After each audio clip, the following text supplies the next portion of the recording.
Welcome back to the journey home. Bienvenidos al regreso a casa. Como les mencioné antes de este día de líneas abiertas, y contestaremos cualquier pregunta que tengan a nuestro apologista invitado, el doctor Scott Hahn. Es un gran placer el tenerte aquí y este es el primer programa de esta serie del regreso a casa. Tenemos muchas preguntas por teléfono y por correo electrónico. Vamos a la próxima llamada, es de Margarita de Pensilvania. Hola, ¿cuál es tu pregunta? Hola Marcos, hola Scott. Mi pregunta es sobre el pecado original. Si tienes tus padres que están en estado de gracia, ellos van a la confesión, viven en gracia y consuman su matrimonio, y un hijo es concebido. Tienes a los padres en estado de gracias y Dios, quien es fuente de toda santidad. Mi pregunta, ¿cómo el pecado original se transmite?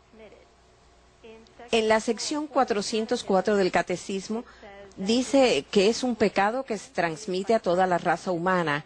Y aquí es donde yo entiendo cómo Dios puede ser autor de una voluntad o de un intelecto débil. Maggie, ¿en qué parte de Pensilvania vives? North Wales. ¿O es muy lejos de Steubenville? Estoy enseñando un seminario de graduación en pecado, conversión y evangelización, y te quería invitar, pues hemos hablado de esto. Esta es una pregunta increíblemente buena. Nunca la había oído anteriormente, pero sí la he explicado en mi seminario y te diría, los católicos no entendemos el pecado original muy bien en su raíz. Solo sabemos que está mal y muchos de los católicos no se dan cuenta de esto porque no leen los documentos y las escrituras para darse cuenta cuán cuidadosamente está esto definido. A menudo erramos cuando hablamos del pecado original. Pensamos en una mancha que se lava y se acabó, pero no se entiende bien. Creemos que si pudiéramos tomar un rayos X del alma de un niño, diríamos, ¿qué es esa mancha oscura?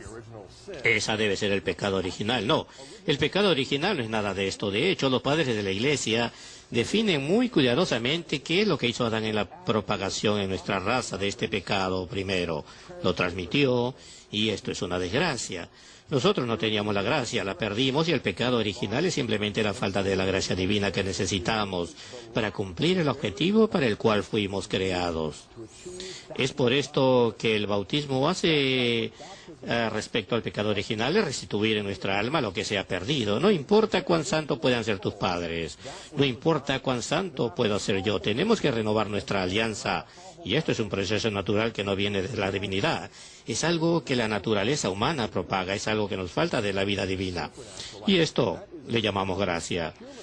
Así que la gracia es lo que perdimos en el primer pecado y ya estamos en desgracia.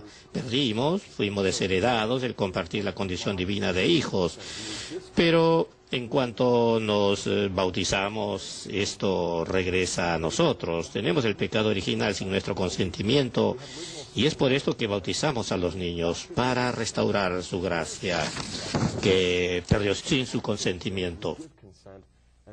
Cuando cometemos pecado, perdemos la gracia con consentimiento y debemos ir a la confesión y pedir perdón con consentimiento. La Iglesia nos habla de esto muy claramente, por eso te animo a que busques en la Escritura y en los padres de la Iglesia y también en la enseñanza oficial de la Iglesia. Y verás cuán articulada está esta enseñanza. Fuera de la Iglesia encontrarás una confusión tremenda, que el pecado original hace al niño culpable. La Iglesia dice que no es así. No se te puede condenar por un pecado que no has cometido. El pecado original no es un pecado personal. Fue originado por un pecado personal. Puede ser fuente de pecado, pero no es un pecado personal en un principio. Es muy importante el reconocer esto para entender por qué la Iglesia Católica enseña que Dios no puede condenar a ningún niño no bautizado. No lo puede condenar al infierno. Los teólogos han definido el limbo, que es un lugar de alegría natural y felicidad, o el cielo, donde hay una alegría y una bendición sobrenatural, pero la Iglesia es muy clara de que los niños no bautizados pueden ser condenados al infierno por el pecado original, pecado que no cometieron. Quisiera preguntarte algo y que quiero que mi audiencia sepa y que posiblemente te pregunten más tarde, pues tenemos muchas preguntas hoy y este correo electrónico durante este año El Señor ha puesto un gran deseo en mí de explorar la fe católica. Mientras más leo a los padres griegos y a la historia de la Iglesia, más me siento católico. Pero tengo una pregunta. Un problema si se crece en la Iglesia protestante, es difícil de ver la presencia real de Cristo en la Eucaristía. Cuando me inclino ante el sagrario y entro en adoración, siento cierta duda de pensar que estoy adorando la hostia y no a Jesús. ¿Hay alguna confirmación escritural? Gracias, Brett. Bueno, gracias por la pregunta.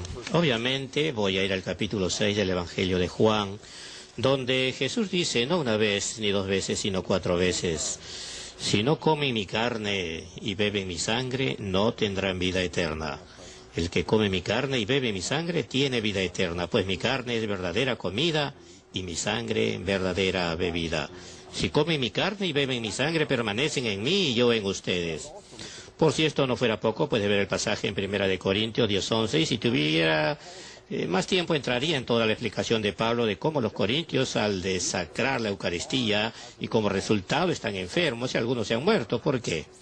Porque han cometido sacrilegio no contra un símbolo que es santo, sino que es la verdadera sustancia y la presencia de Cristo.